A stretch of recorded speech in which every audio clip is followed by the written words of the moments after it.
আজ সোনারপুর দক্ষিণে বিজেপি প্রার্থী রূপা গাঙ্গুলির একটি বর্ণাঢ্য শোভাযাত্রার মধ্যে দিয়ে তার কেন্দ্রে একটি জনসভা করেন এবং সেখানে উপস্থিত ছিলেন বিজেপি রাজ্য সভাপতি শ্রমিক ভট্টাচার্যও। চলুন দেখে নিই আমাদের এই বিশেষ প্রতিবেদন।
মঞ্চে আসার জন্য অনুরোধ করবো।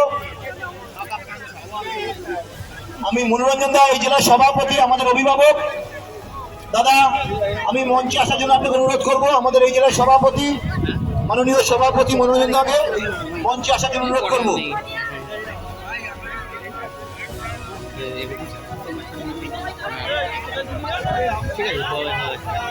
দীপঙ্কর নায়ক এবং প্রদীপ মন্ডলকে বলবো একে একে সবাইকে উত্তরীয় পরিবহন করে দিতে।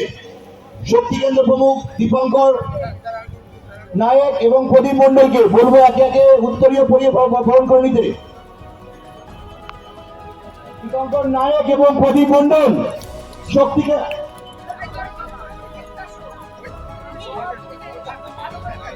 কেন্দ্র প্রমুখ দীপঙ্কর নায়ক এবং প্রদীপ মন্ডল।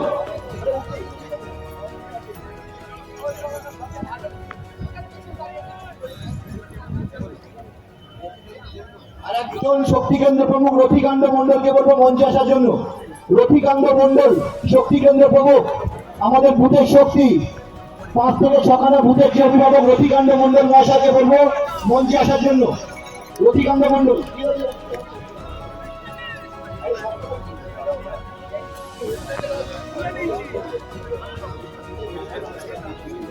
দয়া করে সবাই চেয়ারে বসুন, বারে বারে বলছি সাইডে না দাঁড়িয়ে একটু চেয়ারে বসুন, সবাই দেখতে পাবে।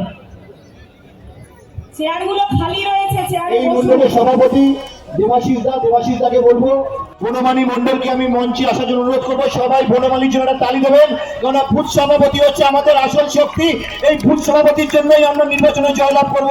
আমি বনমালী দাকে বলবো মঞ্চে আসন গ্রহণ করার জন্য। ধন্যবাদ।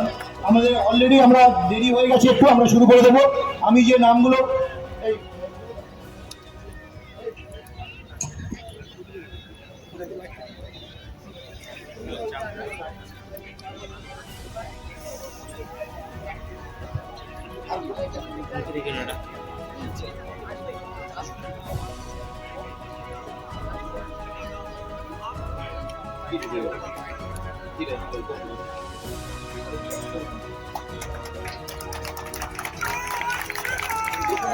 শ্রমিকদের স্বাগতম জানাই। শ্রমিকদের স্বাগতম, শ্রমিকদের স্বাগতম, শ্রমিকদের স্বাগতম, শ্রমিক ভট্টার স্বাগতম, রাজ্য সভাপতি শ্রমিকদের স্বাগতম, শ্রমিকদের স্বাগতম, শ্রমিকদের স্বাগতম, শ্রমিকদের স্বাগতম, শ্রমিকদের স্বাগতম, শ্রমিকদের স্বাগতম, শ্রমিকদের স্বাগতম। আপনারা যারা দাঁড়িয়ে আছেন নিজ নিজ আসন গ্রহণ করুন এবং শ্রমিকদেরকে আসার জায়গা করে দিন। আমাদের ভারতীয় জনতা পার্টির যে সমস্ত কার্যকর্তা আছেন তাদেরকে করজোড়ে অনুরোধ, আপনারা নিজ নিজ আসন গ্রহণ করুন এবং শ্রমিকদেরকে আসার জায়গা করে দিন। শ্রমিকরা স্বাগতম, শ্রমিকরা স্বাগতম, শ্রমিকরা স্বাগতম, শ্রমিকরা স্বাগতম, শ্রমিকরা স্বাগতম, শ্রমিকরা স্বাগতম, শ্রমিকরা স্বাগতম, শ্রমিকরা স্বাগতম। বাংলা মায়ের কামাই ছেলে শ্রমিকরা স্বাগতম, বাংলা মায়ের কামাই ছেলে শ্রমিকরা স্বাগতম, বাংলা মায়ের কামাই ছেলে শ্রমিকরা স্বাগতম। রাজ্য সভাপতি শ্রমিকরা স্বাগতম, রাজ্য সভাপতি শ্রমিকরা স্বাগতম, শ্রমিকরা স্বাগতম। একটা ঐতিহাসিক মুহূর্ত আমাদের সোনাপুর চেয়ারে যারা দাঁড়িয়ে আছেন, শ্রমিকদের অনুরোধ আপনারা নিজ নিজ আসন গ্রহণ করুন। যারা দাঁড়িয়ে আছেন আমাদের রাজ্য সভাপতি শ্রমিকদের অনুরোধ, সামনে কেউ ভিড় করবেন না, মিডিয়া বন্ধু ছাড়া সামনে কেউ ভিড় করবেন না। যারা ডান দিকে বাঁদিকে অগণিত সমর্থক এবং যারা উৎসাহিত ব্যক্তি দাঁড়িয়ে আছেন তারা নিজ নিজ আসন গ্রহণ করুন। তারা দয়া করে নিজ নিজ আসন গ্রহণ করুন। এখানে মিডিয়া বন্ধু ছাড়া কেউ থাকবেন না। যারা দাঁড়িয়ে আছেন নিজ নিজ আসন গ্রহণ করুন। পঞ্চায়েতের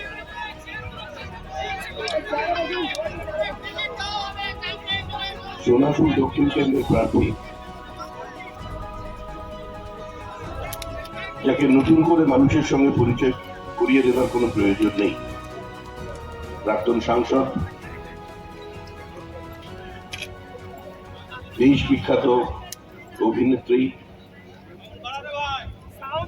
শ্রীমতী রূপা গঙ্গোপাধ্যায়ের সমর্থনে আজকের এই নির্বাচনী সভায় মঞ্চে উপস্থিত আমাদের সাংগঠনিক জেলার সভাপতি শ্রী মনোরঞ্জন জোয়ারদার, শ্রী শিবভদ্র দত্ত, শ্রী উত্তম কর, এখানে উপস্থিত সম্মানিত মঞ্চ এবং আমার সমস্ত সহকর্মী বন্ধুগণ, সুধী নাগরিকবৃন্দ, নির্বাচক মন্ডলী, মা ও বোনেরা, আমি রূপা গাঙ্গুলির হয়ে ভোট চাইতে এসেছি। পদ্মফুলে ভোট দিন, রূপা গাঙ্গুলিকে নির্বাচিত করুন। কোন অনুনয় বিনয় নয়, নতুন কোন প্রতিশ্রুতি নয়। আমরা ভোট চাইছি সরাসরি, সরাসরি ভোট চাইছি একটা নির্দিষ্ট রাজনৈতিক অধিকার থেকে, যে অধিকার পশ্চিমবঙ্গের মানুষ আমাদের দিয়েছেন 2021 সালে। 2021 সালে আমরা মানুষকে বলেছিলাম যে আপনারা আমাদের ভোট দিন, সমর্থন করুন, আশীর্বাদ দিন। আমরা একটা সরকার তৈরি করবো, তৃণমূল নামক অভিশাপ থেকে পশ্চিমবঙ্গবাসীকে মুক্ত করে দেব। মানুষ আমাদের বিরোধী দলের আসনে বসিয়ে দিয়েছে। আমরা সরকার গঠন করতে পারিনি 2021 সালে, কিন্তু একই সঙ্গে পশ্চিমবঙ্গের মানুষ আরেকটি ঐতিহাসিক ঘটনা উপস্থাপনা করেছে। শতাব্দী প্রাচীন দুটো রাজনৈতিক দল, ভারতের কমিউনিস্ট পার্টি মার্ক্সবাদী এবং ভারতের জাতীয় কংগ্রেসকে বিধানসভায় শূন্য করে দিয়েছে। অর্থাৎ 2011 সালে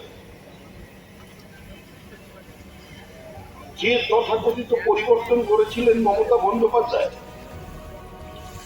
যিনি মানুষকে বিশ্বাস করাতে পেরেছিলেন যে সিপিএম হারতে পারে, সিপিএম কে হারানো যেতে পারে, সিপিএম হারতে চলেছে।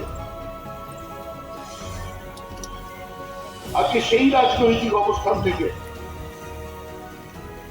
পশ্চিমবঙ্গের মানুষ স্থির করে দিয়েছেন যে তৃণমূল কংগ্রেসকে যদি কেউ হারাতে পারে, বিজেপি হারাতে পারে, অন্য কোন রাজনৈতিক দল পারে। 2019 সালের লোকসভা ভোটে আমরা 18টা আসনে জয়লাভ করেছিলাম। 2021 সালের ভোটে আমাদের 77 জন প্রার্থী জয়ী হন। তার মধ্যে আবার কয়েকজন প্রার্থী নির্বাচিত জনপ্রতিনিধি, যারা অন্য দল থেকে আমাদের দলে বেড়াতে এসেছিলেন, তারা ক্ষমতার অলিন্দে একটু বেশি স্বচ্ছন্দ মনে করে তারা সেখানে ফিরে। আমরা আমাদের ছোট ছোট কথা নিয়ে আপনাদের সামনে এসেছি। দেখুন, এই সভার কোনো প্রয়োজন নেই। আজকে বিরাট সভা, এত বড় প্ল্যাকার্ড, এগুলো কোনো প্রয়োজন নেই। আজকের পশ্চিমবঙ্গের নির্বাচন শুধুমাত্র এখানে রূপা গাঙ্গুলি এবং তৃণমূল কংগ্রেসের প্রার্থীর মধ্যে নির্বাচন নয়।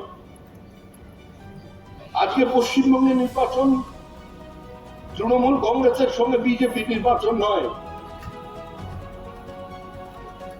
আজকের নির্বাচন মহামাটি মানুষের সঙ্গে তৃণমূল কংগ্রেসের নির্বাচন। এবং এই নির্বাচনে একটা নতুন বাইনারি মানুষ তৈরি করছে, নতুন ন্যারেটিভ মানুষ তৈরি করে দিয়েছে। আপনি সুদূর দার্জিলিং থেকে শুরু করে আসানসোল পর্যন্ত একটাই শব্দ, জনতা বনাম Mamata, no vote to Mamata. Trinamool Congress চলে গেছে, তৃণমূল কংগ্রেস চলে যাবে। পৃথিবীর কোন শক্তি নেই তৃণমূল কংগ্রেসকে চতুর্থবারের জন্য পশ্চিমবঙ্গের ক্ষমতায় নিয়ে আসবে। যে সরকারকে আপনারা দেখছেন, যে মুখ্যমন্ত্রীকে আপনারা দেখছেন, এটা লিভিং ফসিল, জীবন্ত জীবাশ্ম। এর বিসর্জন বঙ্গোপসাগরে হয়ে যাবে। এটা শুধুমাত্র সময়ের অপেক্ষা। মানুষ মুক্তি চাইছে, মানুষ পরিত্রাণ চাইছে। 2011 সালে মানুষ জানতেন দীঘা গোয়া হবে না, কলকাতা লন্ডন হবে না, দার্জিলিং সুইজারল্যান্ড হবে না। প্রত্যেকটা মহকুমায় একটা করে সুপার স্পেশালিটি হসপিটাল তৈরি করে দেওয়া যাবে না। শিক্ষাঙ্গনকে সম্পূর্ণভাবে রাজনৈতিক সংঘর্ষ মুক্ত করে দেওয়া যাবে না। মানুষ জানতেন মধ্যমেধার চাষ বন্ধ করা যাবে না, কিন্তু তারপরেও মানুষ ভোট দিয়েছিলেন। এই সোনারপুর কেন্দ্রে ভোট দিয়েছিলেন। ইস্যু ছিল একটাই, রেস্টোরেশন অফ ডেমোক্রেসি, গণতন্ত্রের পুনঃপ্রতিষ্ঠা। আমি আমার মতো করে কথা বলবো, আমি আমার দলের কথা বলবো, আমি আমার দলের প্রতীক নিয়ে নির্বাচনে প্রতিদ্বন্দ্বিতা করব।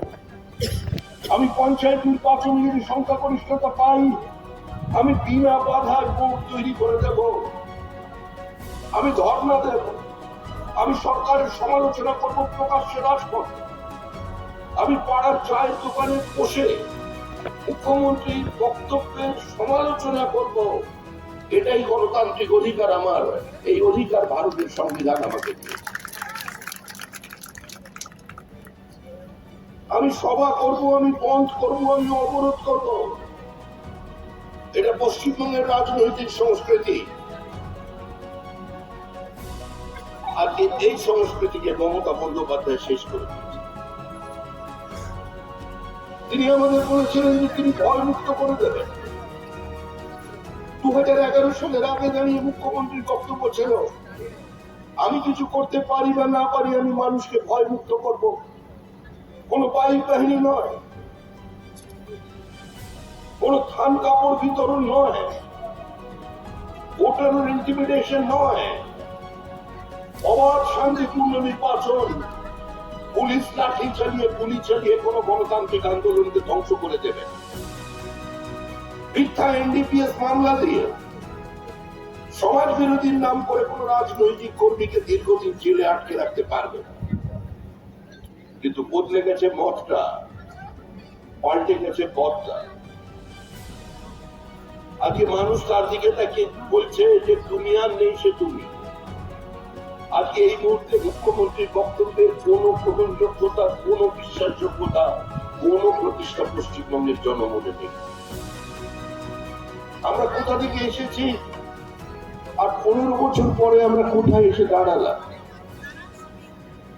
৭৯,০০০ পণ্য কারখানা, ৭৯,০০০ কারখানার দরকার তালা লাগলো গত 15 বছরে। ৬,৩০০ কোম্পানি আজকে নিজেদের হেড অফিস কলকাতা থেকে সরিয়ে অন্যত্র নিয়ে চলে গেল। ১,০১৬টা কোম্পানি লিকুইডেশনে চলে গেছে। মুখ্যমন্ত্রীর সঙ্গে যারা বিডিবিএস এর মঞ্চে দাঁড়িয়ে আছেন তারা বলছেন এত ভালো শিল্প বান্ধব পরিস্থিতি আগে কোনোদিন ছিল না। আর সমস্ত শিল্পপতিদের 10 বছরের ব্যালেন্স শিট দেখুন, তারা বিনিয়োগ করছেন পশ্চিমবঙ্গের বাইরে ভিন্ন রাজ্যে। একজন বাঙালি শিল্পপতি আপনাদের এই দক্ষিণ 24 পরগনা অঞ্চলে যার ফ্যাক্টরি আছে, তিনি সাম্প্রতিককালে বিরাট বিনিয়োগ করেছেন গোয়াতে। উড়িষ্যায় জমি কিনে তার বিনিয়োগ শুরু হয়ে গেছে। আসামে জমি কিনছেন, অর্থাৎ ডেস্টিনেশন বেঙ্গল নয়, বেঙ্গল মিমস বিজনেস নয়। পশ্চিমবঙ্গে যে সরকারটা চলেছে সেটা খেলা মেলা উৎসবের সরকার। পার্শ্ববর্তী রাজ্য আসামের দিকে তাকান, এক যুগের বিমারু স্টেট ত্রিপুরার দিকে তাকান, নন বিজেপি রুল স্টেট ঝাড়খণ্ডকে দেখুন, এনডিএ সরকার বিহারে আছে, বিহারের রাস্তাঘাট দেখুন। আর পশ্চিমবঙ্গের মানুষ আয়নার সামনে দাঁড়িয়ে নিজেকে প্রশ্ন করুন, আপনি কি পেলেন 15 বছর? বেঙ্গালুরু শহরের দ্বিতীয় কথ্য ভাষা বাংলা। 3 বছরের পুরনো পরিসংখ্যান অনুযায়ী 14,60,000 ছেলে মেয়ে কাজ করছে আজকে বেঙ্গালুরে। আপনার আমার শিক্ষিত তরুণ তরুণী, কারণ পশ্চিমবঙ্গে কোনো কর্মসংস্থান নেই। গ্রাজুয়েট ইঞ্জিনিয়ার সল্টলেক সেক্টর 5 এ চাকরি করছেন 22,000 টাকা মাইনের। গ্রাজুয়েট ইঞ্জিনিয়ার প্রাইমারি স্কুল টিচারের জন্য অ্যাপ্লাই করছেন, কনস্টেবলের পোস্টে অ্যাপ্লাই করছে। আজকে এই অবস্থা তৈরি হয়েছে পশ্চিমবঙ্গে।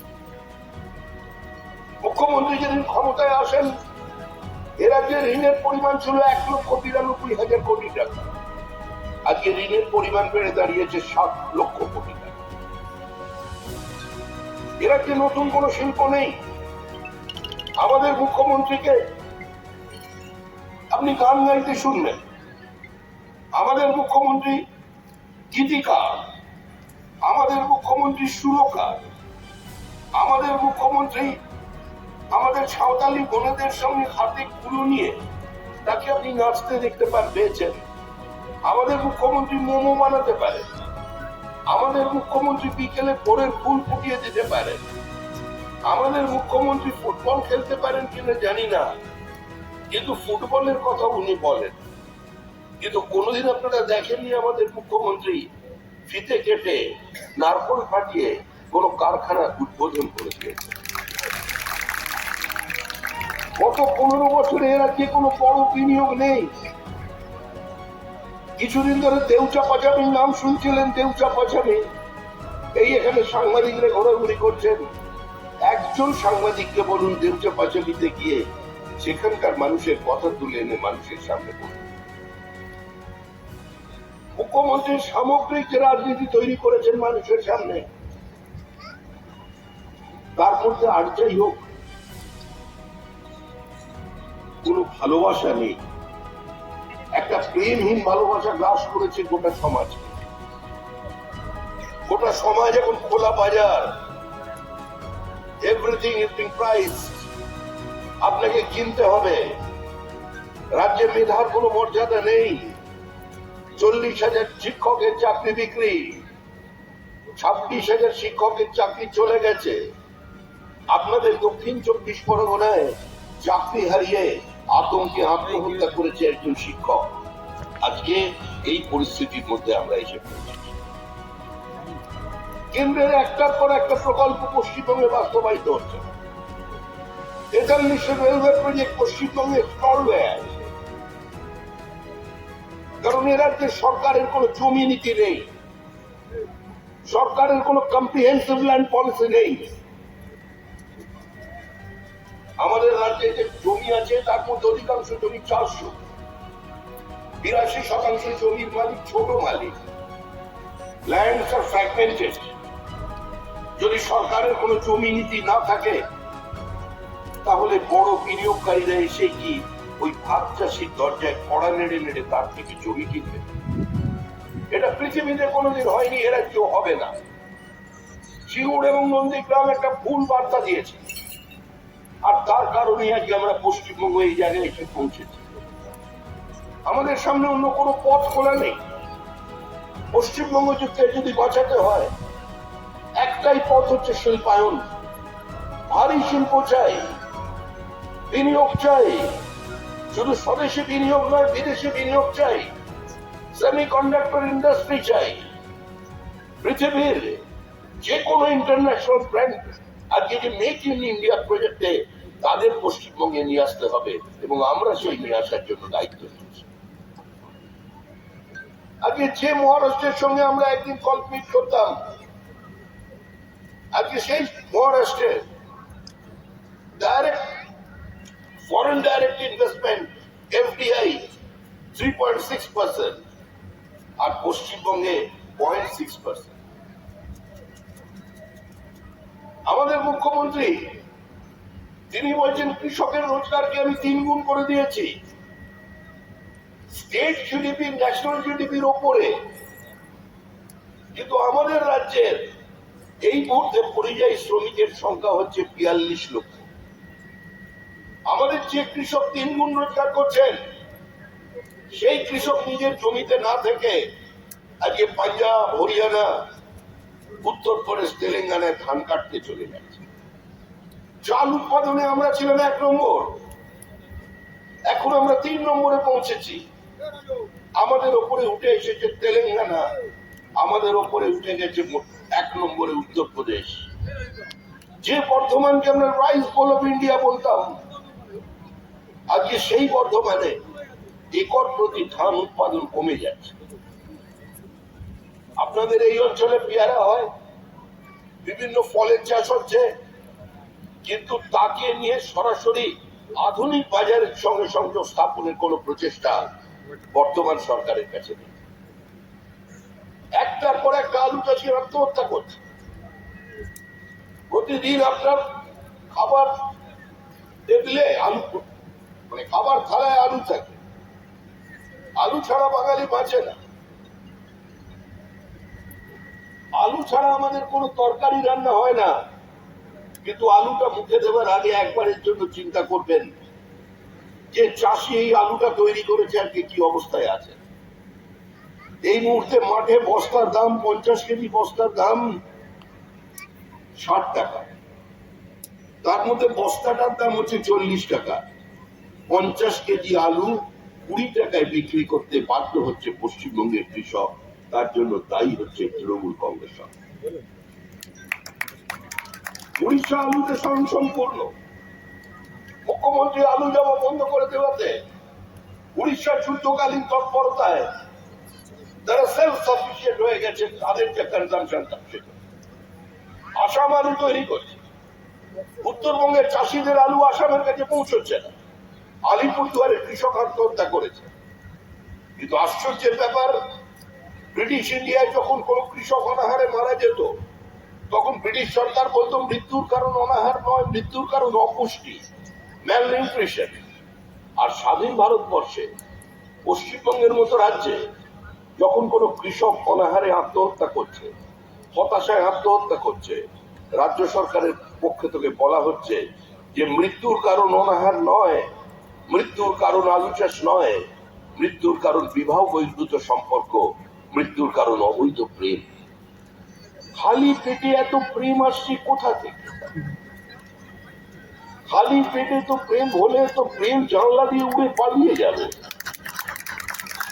কোন রাজ্যে আমরা বসবাস করছি? আজকে আমরা কোথায় পৌঁছে দিয়েছি নিজেদের একবার ভেবে দেখুন। আমরা বিজেপির পক্ষ থেকে মানুষের সামনে দাঁড়িয়ে বলেছি, দেশের প্রধানমন্ত্রী বলেছেন যে কোনো সোশ্যাল ওয়েলফেয়ার স্টেটে অসহায় মানুষের পাশে দাঁড়াতে হবে। যার বাবার টাকা আছে সেই ছেলে তো ভালো স্কুলে পড়বে, যার বেশি অর্থ আছে সে বড় হসপিটালে চিকিৎসা করবে। কিন্তু রাষ্ট্রের কাজ কি? যে যার কিছু নেই আজকে তার পাশে দাঁড়ানো, তার সহায়তা করাই রাষ্ট্রের কাজ। মুখ্যমন্ত্রী বললেন আমি লক্ষ্মীর ভান্ডার দেবো, আমরা বললাম দিন, আপনি দিন, আপনি মা লক্ষ্মীকে যদি আনতে পারেন তাহলে আমাদের কোনো অসুবিধা নেই। মুখ্যমন্ত্রী নিয়ে এলেন, দিতে শুরু করলেন। আমরা বললাম দিচ্ছেন যখন একটু বেশি করে দিন, অন্তত জল গরম করতে পারবে না। মুখ্যমন্ত্রী বললেন এ ব্যাপারে আপনাদের কোনো কথা বলতে হবে না, আপনারা আমার থেকে নকল করবার চেষ্টা করবেন।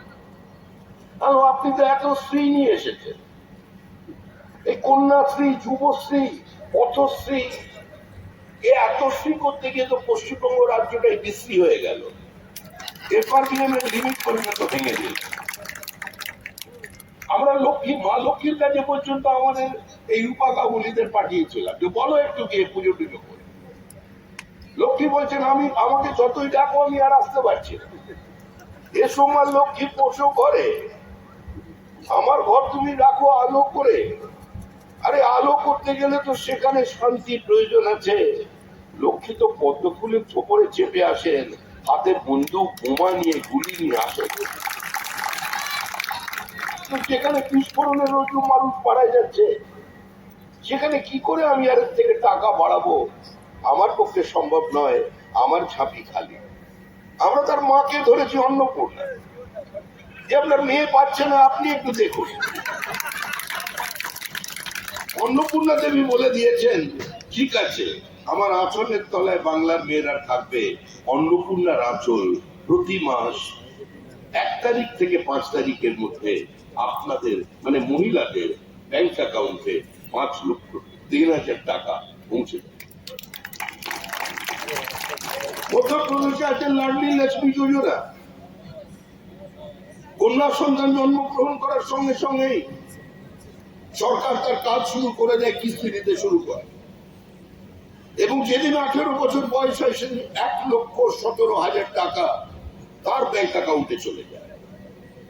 মুখ্যমন্ত্রী রূপশ্রী করলেন,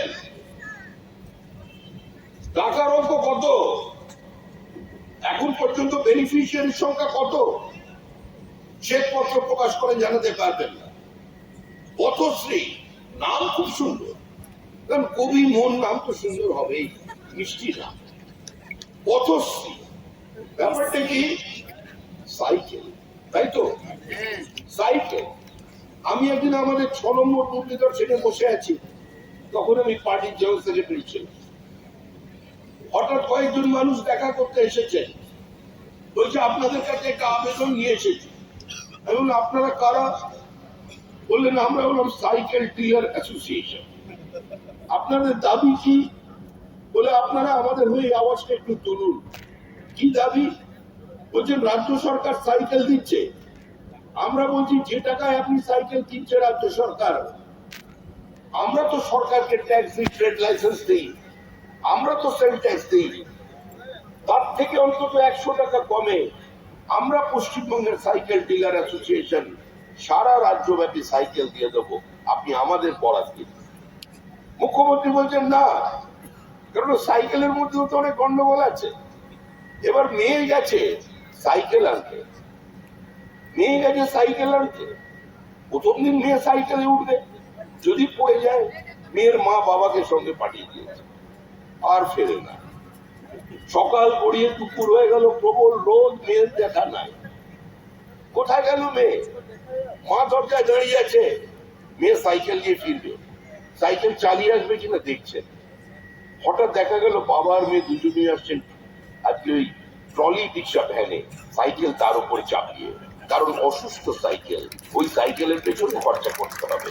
ওখানেও তৃণমূল কংগ্রেস দুর্নীতির ছোঁয়া রেখে একটা দল স্বাধীন ভারতের ইতিহাসে সবচেয়ে বড় অর্থনৈতিক কেলেঙ্কারি উপহার দিয়েছে, পশ্চিমবঙ্গের রেশন কেলেঙ্কারি।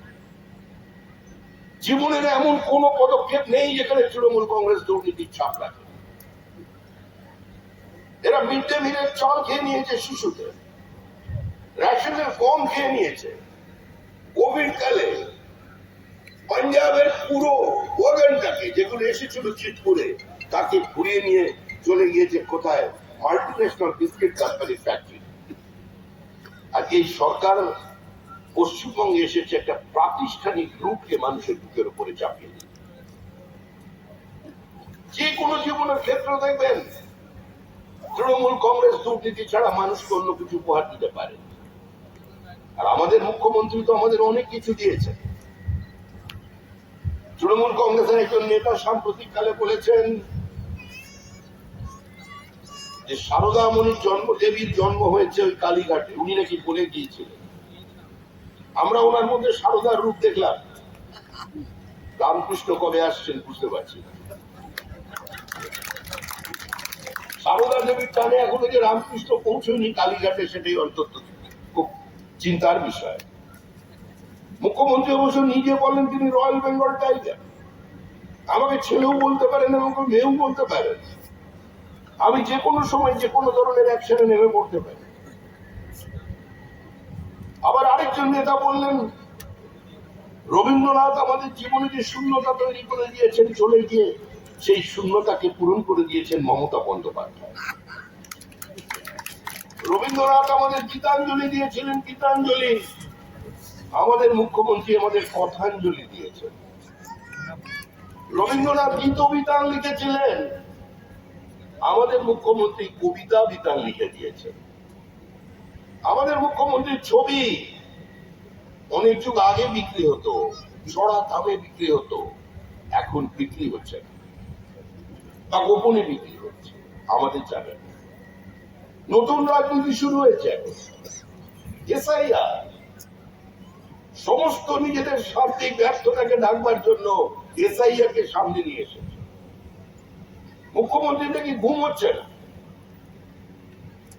দেখুন, একটু আগে আমার আগে যিনি বক্তব্য রাখছিলেন তিনি বললেন অনেক প্রচার করে করে তার গলা ভালো নেই, আমারও নেই।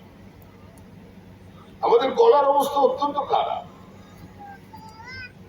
কিন্তু আমাদের মুখ্যমন্ত্রীর মন ভালো নেই, মন ভালো নেই।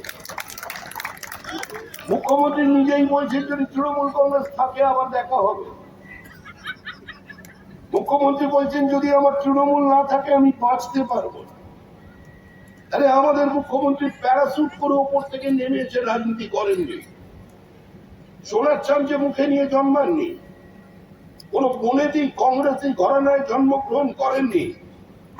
তিনি মাটির নেত্রী, তিনি মাটি থেকে ওই পর্যন্ত পৌঁছেছিলেন, তাই মাটির গন্ধ তিনি জানেন, মাটিকে তিনি চেনেন।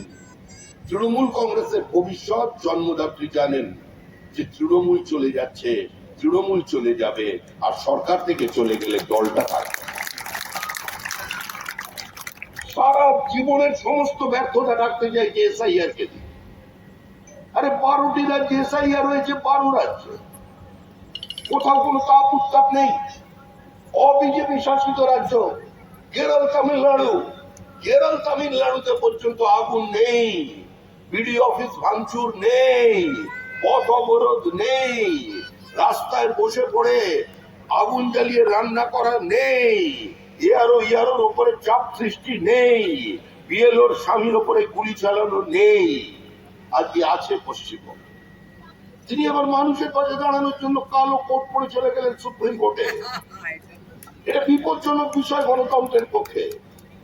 জুডিশিয়ারির উপরে আজকে চাপ সৃষ্টি করবার জন্য যদি পলিটিশিয়ান সেখানে পৌঁছে যায়, এর থেকে বড় দুর্ভাগ্যজনক পরিস্থিতি আর কিছু হতে পারে। আমাদের নতুন সরকার এসে 15 দিনের মধ্যে কত টাকা ব্যয় হয়েছে পশ্চিমবঙ্গে এই দায়িত্বশীল উকিলদের পেছনে, যারা দায়িত্ব নিয়ে ধারাবাহিকতা বজায় রেখে প্রতি মামলায় তৃণমূল কংগ্রেসকে হারিয়েছে, বৎসনার শিকার হয়েছে, তাদের টাকা কত খরচা করেছে বলতে। অভিষেক মনু সিংভি কপিল সিবাল এখানে কংগ্রেসকে গালাগালি আর ওখানে গলাগলি। আরে আমরা তো গালাগালিকে গলাগলিতে রূপান্তরিত করতে চাই। এই রাজনৈতিক জিঘাংসা, এই প্রতিহিংসার রাজনীতি, এই সন্ত্রাসের রাজনীতি, আত্মীয়তার রাজনীতি থেকে পশ্চিমবঙ্গকে বাইরে বের করে আনতে চাই। কোন রাজ্যে এসআইএম নিয়ে নেই, কারণ কি এগিয়ে বাংলা? কারণ আছে। মহাভারতে একজন ধৃতরাষ্ট্র, আমাদের ভোটার লিস্টে 11 জন ধৃতরাষ্ট্র, 100 সন্তানের পিতা। কি অসামান্য ক্ষমতা! আবার একটু দেরি করেনি, মানে 2-3 মাস অন্তর অন্তর না দিয়ে গেছে, 2-3 মাস অন্তর অন্তর প্রোডাকশন, বয়সের যা হিসাব পাওয়া যাচ্ছে। 11 জন ধৃতরাষ্ট্র, আরো আছে, দাদু আছেন, নাতি আছে। দাদুর বয়স 42, নাতির বয়স 22, দুজনেই ভোটার। দাদু খায়, নাতি খায়। আগে বিস্কিট খেতে, এখন ভোটার লিস্ট খাচ্ছে। এগিয়ে বাংলা। ভাই বোনের বিয়ে শুরু হয়ে গেছে, ভাই বোনের বিয়ে, স্বামী স্ত্রী দুজনেই বাবার নামে এক, পশ্চিমবঙ্গে ভোটার দিয়ে। অসামান্য খবর। আরো আছে, বাবার ছেলের বয়সের পার্থক্য 10, মানে 10 বছরে বাবা, 10 বছরে বাবা, মানে 9 বছর বয়স থেকেই। কি দুরন্ত ছেলে! এদের তো অন্তত একটু করে পুরস্কৃত করা উচিত বঙ্গভূষণ, বঙ্গবিভূষণ। আর এর থেকে দৃষ্টি রাখতেই মুখ্যমন্ত্রীর রাজনীতি। বলছেন বিজেপি মুসলমানদের নাম বাদ দিতে চায়, এসআইআর হিন্দুদের নাম বাদ পড়েছে, এসআইআর হিন্দুদের নাম বাদ দিয়েছে তৃণমূল কংগ্রেস পরিকল্পিত ভাবে। যে বুথে বিজেপি লিড পায়, ব্রহ্মসূত্র অঞ্চলে, উদ্বাস্তু অঞ্চলে, মতুয়াদের অঞ্চলে, রাজবংশীদের অঞ্চলে, নিজেদের প্রশাসনকে কাজে লাগিয়ে হিয়ারোকে দিয়ে ভুল তথ্য আপলোড করিয়ে আজকে তারা অসুবিধার মধ্যে ফেলে দিচ্ছে। সমাজের প্রতিষ্ঠিত ব্যক্তি, যে সমস্ত পরিবারকে পশ্চিমবঙ্গের মানুষজন নামে চেনে, যাকে চেনে, তার বাবা ঠাকুরদাদাকে চেনে, সেই পরিবারের নাম ভোটার লিস্ট থেকে বাদ হয়েছে। কে করেছে? তৃণমূল কংগ্রেস করেছে। আমরা যে ফর্ম 7 জমা দিয়েছি, আমাদের জমা দেওয়া ফর্ম 7 রিসিভ করবার পরেও সিস্টেমে আপলোড করা হয়। সাম্প্রতিককালে সুপ্রিম কোর্ট রায় দিয়েছে, আমরা যে কয়েক লক্ষ ফর্ম 6 জমা দিয়েছি, সেই ফর্ম 6 এর মধ্যে দিয়ে আমরা আশা করি অনেক বৈধ ভোটার তাদের ভোটাধিকার ফিরে পাবে। কিন্তু পশ্চিমবঙ্গ ধর্মশালা নয়, পশ্চিমবঙ্গ তো কোঠা বাড়ি নয় যে যখন যার ইচ্ছা সে এসে ঢুকে পড়বে। যারা এই অঞ্চলে দাঁড়িয়ে একদিন আওয়াজ তুলেছিল, কান মে ভিড়ি মুহ মে পান লড়কে লেঙ্গে পাকিস্তান, যে কি মুসলমানরা একদিন বলতো, আমি সব মুসলমানের কথা বলছি না, আজকে লিয়ে পাকিস্তান লড়কে লেঙ্গে হিন্দুস্তান, যারা 1946-এর গ্রেট কালকাটা কিলিং এর যুক্ত ছিল, যারা নরমের যুদ্ধে অংশগ্রহণ করেছিল, যারা ভারতবর্ষকে ভাগ করেছিল, আজকে সোনারপুরের মানুষকে আজকে তাদের সম্পর্কে চিন্তা করতে হবে। দেখুন, আপনারা জাতীয় সঙ্গীত গেয়ে চলেছেন, পাঞ্জাব ও সিন্ধু, গুজরাট ও মারাঠা, দ্রাবিড় উৎকল ও বঙ্গ। পাঞ্জাবের অর্ধেকটা নেই, বাংলার অর্ধেকটা নেই, সিন্ধুর গোটাটাই নেই। গানটা গাইবার সময় একবার বুকের কোণে ব্যথা করছে না? কাকার মুর্শিদাবাদে একজন হিন্দু বিবাহিত নারী, তিনি বলছেন বিএসএফ এর জওয়ানকে গুলি চালান, আমার বুককে ঝাঁঝরা করে দিন, আপনার হাতে আমি মরতে চাই, অন্যের হাতে শরীরটাকে অপবিত্র হতে দেব না। এ তো আমাদের মধ্যযুগের জগৎব্রতর কথা মনে পড়িয়ে দিচ্ছে। এ তো আমাদের চেনা রাজ্য নয়, এ আমাদের চেনা পশ্চিমবঙ্গ নয়। আমরা তো ছোটবেলা থেকে কবিতা পড়েছি, তোমরা আমার বটের ঝুড়িতে সুতো বাঁধো, আমি তোমাদের পীরের দরগায় চিরাগ জ্বালি। আমরা ভাষায় এক, ভালোবাসায় এক, মানবতায় এক, রাখি বন্ধনের কারিগর আমরাই বিনা সূত্রে। আমরা কি শিখলাম? অরবিন্দ দাস, চন্দন দাসকে কুপিয়ে খুন করা হলো মুর্শিদাবাদে। অপরাধ কি ছিল? তারা মৃৎশিল্পী, মাটির ঠাকুর তৈরি করতেন। মাটির ঠাকুর মানে ওই লক্ষ্মী, কার্তিক, গণেশ, দেবী দুর্গার প্রতিমা।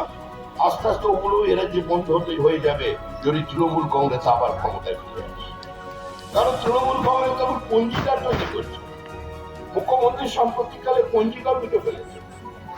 দুর্গাপুজোর বিসর্জন কবে হবে উনি ঠিক করে দিচ্ছেন। আরে আমরা তো বিজেপির পক্ষ থেকে চাই যে মহরমের মিছিল আর দুর্গাপুজোর বিসর্জন একই দিনে একই রাস্তা দিয়ে সমান্তরাল ভাবে হেঁটে যাবে। আপনি দেখছেন উত্তর প্রদেশে রামনবমীর দিনে মিছিল চলছে, মাজার থেকে মসজিদ থেকে ফুল বৃষ্টি হচ্ছে, সেখানে লোক শরবত খাওয়াচ্ছে। কারণ চাপ পড়েছে, চাপ। এখানে চাপের অভাব আছে। মৌলবাদীরা মাথা ছাড়া দিয়েছে, বাংলার অর্কুটো ধরে বেঁচে থাকতে চায়।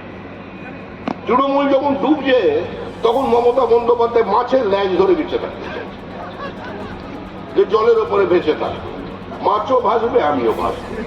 চিন্তার কারণ আমরা 4 তারিখ সন্ধ্যাবেলা রাত্রের দিকে বা পরের দিন, ওই দিনটা মন খারাপ থাকবে, পরের দিন আমরা ছোট মৌরলা মাছ পাঠিয়ে দেবো, একদম তাজা।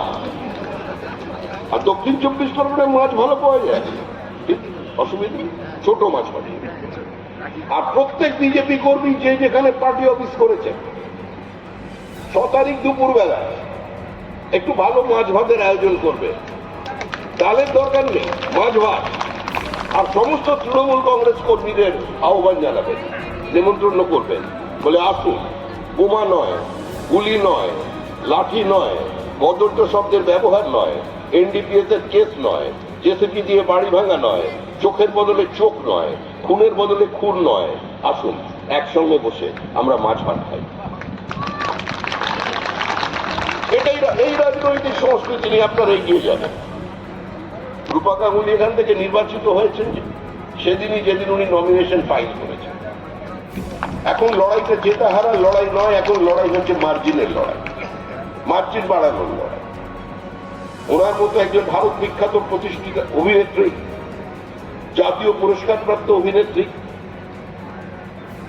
না উনি গান লিখে পেয়েছেন, ওরা তো কাঁচি হয়েছিল চক্করে, ওখানে চক্রান্তের শিকার। যাই হোক, উনি গীতিকার না, গায়িকা হিসেবে উনি জাতীয় পুরস্কার পেয়েছেন, রাষ্ট্রপতি পুরস্কার পেয়েছেন। তো এখন উনি রাজনীতিতে আছেন, রাজ্যসভার সদস্য ছিলেন। বলে ওনার নামের পেছনে আমাদের মতো নয়, মানে আমরা বেগুনি, উনি গুণী। এই গুণী মানুষকে জেতানোর জন্য একটু মার্জিনটাকে বড় করবে।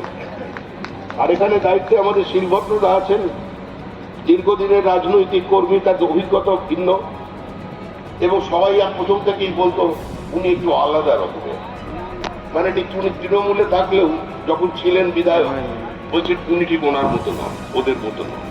তা তিনি যখন এসেছেন তিনিও হাতের পাতার মতো জায়গাগুলো চেনেন। তিনি আপনাদের গাইড করবেন, আপনাদের পাশে থাকবেন। আপনাদের একমাত্র দায়িত্ব হলো বুথ কেন্দ্রে যাওয়া। এখন তৃণমূল কংগ্রেস চারিদিকে প্রচার করছে, কাকে ভোট দিচ্ছে আমরা সব জেনে যাব। আরে তৃণমূল কেন, তৃণমূলের ঠাকুরদাদেরও জানার ক্ষমতা নেই। এবারে নির্বাচনে বুথের ধারে কাছে কেউ ঘেঁষতে পারবে না। বুথের ভেতরে যে সিসিটিভি ক্যামেরা থাকবে, অন্য বারের মতো সেখানে দুপুর 2টোর সময় ময়দা লাগিয়ে দেওয়া যাবে না। প্রত্যেক প্রার্থীর কাছে তার ইমেল থাকবে, অ্যাক্সেস থাকবে। প্রার্থীর ইলেকশন এজেন্ট সঙ্গে সঙ্গে টিকে দেখে নিতে পারবেন বুথের মধ্যে কি চলছে। আর বেশি বাড়াবাড়ি করতে গেলে, আমি জানি না, ইলেকশন কমিশন বলছে যে ওখানে সিআইএসএফ কে এমন জায়গায় রেখে দেবো, বাড়াবাড়ি করতে গেলে ধমকাতে গেলে খুব আদর করবে, খুব আদর করবে। তো এইসবের মধ্যে যাবেন না, নির্ভয় ভোট দিন, মানুষকে ভোট কেন্দ্রে পৌঁছে দিন, কোথাও কোনো সমস্যা নেই। রবীন্দ্রনাথ বহু যুগ আগে লিখে গিয়েছিলেন, রক্ত মাখা অস্ত্র হাতে যত রক্ত আঁকি, শিশু পাঠ্য কাহিনীতে থাকে মুখ থাকে। এই যারা নিজেদের বাহুবলী বলে, পিস্তলধারী বলে ঘুরে বেড়ান না, এদের মতো ভীতু লোক পৃথিবীতে নেই, আর এদের মতো বেজাতের লোকও পৃথিবীতে নেই। আপনি শুধুমাত্র সন্ধ্যাবেলা দেখবেন 4 তারিখ থেকে আপনার স্থানীয় কর্মীর কাছে ফোন আসবে, আছি, আমরা আছি, আছি, এখন থেকে শুরু হয়ে গেছে, পুলিশ থেকে শুরু করে সবাই খুব চাপে আছে, কিন্তু আছে। 2021 সালে আমাদের অনেক লোক এসে বলেছিলেন আমরা আছি, কিন্তু যেই মাত্র আমরা হারলাম প্রথম 5 মিনিট তারাই আক্রমণ করলো। তো এটা আমরা ভুক্তভোগী, কিন্তু এবারে পূর্ণ ব্যবধানটা অন্য। এখানে অনেক বামপন্থী ভোটার আছেন, আমি শুধু তাদের কাছে আহ্বান করছি যে আগের বারে আপনারা দক্ষিণ 24 পরগনা থেকে আন্দোলন শুরু করেছিলেন নো ভোট টু বিজেপি। মানুষ আপনাদের ডাকে কিছুটা সাড়া দিয়েছিলেন, কিছু বামপন্থী নেতা বলেছিলেন আমাদের কর্মীরা রাজনৈতিক সচেতনতার পরিচয় দিয়ে, কিন্তু ফলে আপনারা কি পেলেন? আরো 5 বছরের জন্য তৃণমূল সরকার। তাই যদি মনে করেন তৃণমূলকে রাখতে হবে, সরাসরি তৃণমূলকে ভোট দিন। গাছের আড়ালে মশারির ভেতর পর্দার ফাঁকে প্রেম করবেন না। ওদের দেখলেই তৃণমূল এখন ডাকছে, সিপিএম কে দেখলে এই এদিকে এসো, রাগ করেছ, আমরা না দুটো পার্টি অফিস ভেঙেছি, এরকম করে না। এই মোম যোচনায় অঙ্গ ভিজিয়ে এসো না একটু গল্প করি, এসব গল্প চলবে এখন। তাই বামপন্থীদের বলছি, যদি এই রাজ্য থাকে, এই রাজ্যের গণতান্ত্রিক পরিবেশ থাকে, বহুদলীয় ব্যবস্থা থাকে, সংসদীয় রীতিনীতি অক্ষুণ্ণ থাকে, তাহলে আপনারা থাকবেন, আমরাও থাকবো, তৃণমূল থাকবে, কংগ্রেস থাকবে, বামফ্রন্টের অন্য রাজনৈতিক দল থাকবে। কিন্তু যে পরিস্থিতি এখন তৈরি হয়ে গেছে, সেখানে তৃণমূলকে না সরিয়ে আপনাদের কাছে উপায় নেই। অতএব পতাকাটা মর্যাদার সঙ্গে বাড়ির ওপরে রাখুন। মতাদর্শের মৃত্যু হয় না, সংগঠন কমে যায়, লোক কমে যায়, কিন্তু আদর্শবার্তা থেকে যায় বইয়ের পাতার মধ্যে কিংবা হৃদয়ের মধ্যে।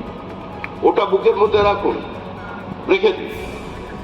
আর যদি রাজনৈতিক অস্পৃশ্যতা, পলিটিক্যাল আনটাচেবিলিটি থাকে, যে একদম সরাসরি জীবনে কোনোদিন দিনই বিজেপিতে বোতাম টিপতে পারছে না, আগে দেখে নেবেন বোতামটা 3 নম্বর রূপা গাঙ্গুলি, ওর উপরে হাত রাখবেন, পাহাড়টা রাখবেন, চোখ বন্ধ করে টিপে দিন, একদম চাঁদ সহগাদার ঘরে ঠিক। এই নির্বাচনটা তৃণমূলকে সরিয়ে দেওয়া নির্বাচন। মানুষ স্থির করে নিয়েছে যে মামাটি মানুষের বিরুদ্ধে তৃণমূল কংগ্রেস লড়াই করছে, প্রকৃতির বিরুদ্ধে তৃণমূল কংগ্রেস লড়াই করছে। তাই রাষ্ট্রবিজ্ঞান, সমাজ বিজ্ঞানের নিয়ম মেনেই তৃণমূল কংগ্রেস নিশ্চিত রাজনৈতিক মৃত্যুর দিকে এগিয়ে যাচ্ছে। ধন্যবাদ। বিজেপি জিন্দাবাদ। জায়গা হয়ে উঠবে সেটা আমি আজ থেকে 30-32 বছর আগে বুঝতে পারিনি। আর ঈশ্বরের কৃপায়, মা কালীর কৃপায় আমি সেই সুযোগটা আমার রাজনৈতিক দল ভারতীয় জনতা পার্টি থেকে পেয়েছি। সোনারপুর দক্ষিণে জিত, মানুষের জয় হবে। এই পরিস্থিতিতে মানুষ কিভাবে থাকে, কি অসম্ভব তার যন্ত্রণা, সামান্য জল পর্যন্ত পরিশুদ্ধ পাওয়া যায় না এখানে। বছরের পর বছর এখানে গলিগুলোতে ঘুরতে ঘুরতে ঘুরতে ঘুরতে আমার বারবার মনে হচ্ছে, বারবার আমি তো রাজপুরের বাড়িতে আসলেও আমি তো কখনো আজকে প্রতাপনগরে গলি যেখানে যেখানে যাচ্ছি, সব পঞ্চায়েত এলাকাগুলোতে ঘুরছি, প্লাস আমি ওয়ার্ডগুলোতে ঘুরেছি। এত এত দুরবস্থা, মানুষ কি করে সহ্য করে বেঁচে আছে ভাবা যায়। আমি জানি না যে স্বাধীনতার পরে এতগুলো সরকার এখানে এলো, কিন্তু কেউ একবারও তাকিয়ে দেখলো না আপনাদের শুধু সামান্য কথা বলবো, কারণ সোনারপুর দক্ষিণ সম্বন্ধে আপনাদেরকে নতুন করে আমার আর বিশেষ কিছু বলার নেই। যা যন্ত্রণা, যা সমস্যা, তার আপনারা সবাই সমানভাবে ভোগ করছেন, আমার মাও করছে। আমার মা করেছিল, শোন বাবা, আমার ফ্ল্যাট বাড়ি কিনা দিস না, একটা ছোট্ট জমি আলা একটা জায়গা দিস, একটু গাছপালা লাগাবো, একটু ফলমূল করুন, তো ফুল বাগান টাগান করুন। বললাম ঠিক আছে, তাই হলো। তো তখন আমরা সোনারপুর দক্ষিণে এলাম। আমি এই কদিন ধরে যে কটা রাস্তায় ঘুরছি, প্রতিটি রাস্তা আপনারা কি জানেন কটা রাস্তা এখানে প্রধানমন্ত্রী গ্রাম সড়ক যোজনায় হয়েছে? জানেন? জানেন না। আড়াপাঁচ মোড়,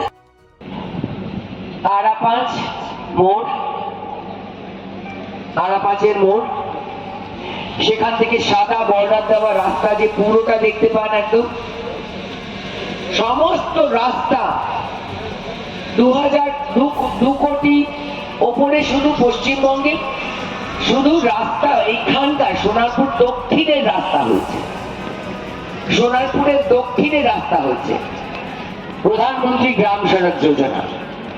আর হয়েছে 1 কোটি টাকার উপরে রাস্তা খরচ হয়েছে ওই এম বাইপাস, যেটা আমরা কামালগাজীর মোড় থেকে, আগে ছিল না, আমার যখন বাড়ি কেনা হয়েছিল তখন ছিল না, আমি রাজপুর মোড় দিয়ে যেতাম এই গড়িয়ার মোড় অব্দি। সে কি দুর্দশা অবস্থা কোনো, ওটা তো কলকাতার মানে পশ্চিমবঙ্গের সরকারের, ওই যদি দায়িত্ব দিচ্ছে না। ওই রাস্তাতে যেটা বাড়িপুর যায় বাইপাস, আপনারা সবাই জানেন, ওটা কেন্দ্র সরকার রাস্তা, হাইওয়ে। পঞ্চায়েতে কোটি কোটি টাকা এসেছে শুধু রাস্তা করার জন্য, তার মধ্যেও টাকা নয় করা হয়েছে, সে বিশাল অঙ্কের টাকা নয় করা হয়েছে। আমি শুধু এইটুকুই বলবো যে একটু মনে রাখবেন সংখ্যাটা।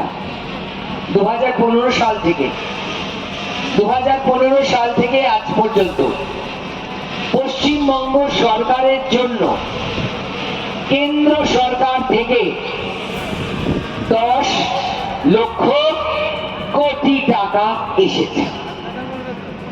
10 লক্ষ কোটি। এটা 1 কোটি, 2 কোটি, 4 কোটি, 2000 কোটি, 200 কোটি, 500 কোটি নয়। এটা কিন্তু 500 কোটি, 1000 কোটি নয়। 1000 কোটি, 5000 কোটি, 10,000 কোটি, 20,000 কোটি, 40,000 কোটি, 60,000, 90,000, 1 লাখ কোটি। 10 লক্ষ কোটি টাকা 2015 সাল থেকে আজ পর্যন্ত এসছে। এই টাকার সিকি ভাগ খরচ হয়েছে, পশ্চিমবঙ্গের ভূমিতে, বাকি সব পকেটে। এইভাবে মানুষকে দুর্দশায় রেখে, মানুষের এইভাবে অত্যাচার করে কি করে একটা সরকার, তারা ঘুমোয় রাতে কি করে জানি না। এই অন্যায়ের শাস্তি মা কালী ওকে দেবেন। আমি দক্ষিণেশ্বরে মায়ের মানত করা মেয়ে, মা কালী ওকে দেবেন। আরে একটা কথা বলে শেষ করব আমি, যে সোনারপুর দক্ষিণে যেখানে যাচ্ছি, আজকে আমাদের একটা ভীষণ সুন্দর যুবদের র্যালি হলো। সঞ্জু, তোমরা কোথায় বাবু? আমাদের যুবদের একবার এসো না। সঞ্জুরা কোথায়? ওদিকে গেছে বোধহয় না, সমিতার সঙ্গে। হ্যাঁ, কি অসামান্য একটা আমাদের যুবদের র্যালি হলো আজকে। সেই র্যালি দেখে মানুষ পাগল হয়ে গেছে সোনারপুরে।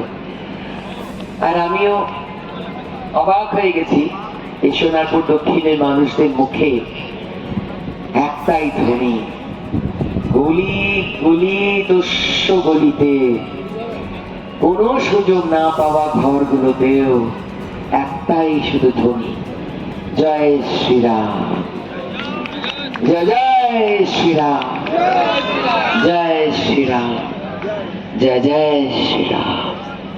জয় শ্রীরাম, জয় জয় শ্রীরাম, ভারত মাতা জয়।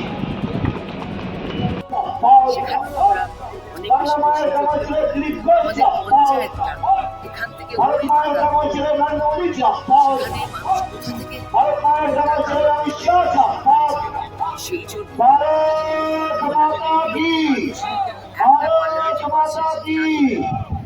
সেই জন্য মানুষের সঙ্গে 5 বছর কতবার দেখা করতে হয়? তাকে তো 20 লক্ষের উপরে মানে বেশি আমাদের একখানা আছে, তো মানুষের সঙ্গে তারা দেখা আমাদের সর্বভারতীয় এবার এরা ভাবছে যে আমার একটা এত বড় কনস্টিটিউয়েন্সি আছে, সেখানে আমি নেতা, আমি আমাদের সোনারপুরে কনস্টিটিউয়েন্সিটার মধ্যে আমি একটা বাঘের বাচ্চা হয়ে থাকবো, প্রচুর টাকা পয়সা খাবো, আমার তো টাকার ভাগ পড়ে যাবে। প্রবলেম তো ওইখানেই, একটা এমপি যতটা টাকা তোলার চেষ্টা করে, এই টিএমসি লোকগুলো এরা তো সব মানে এই টাইপেরই কাজ করে।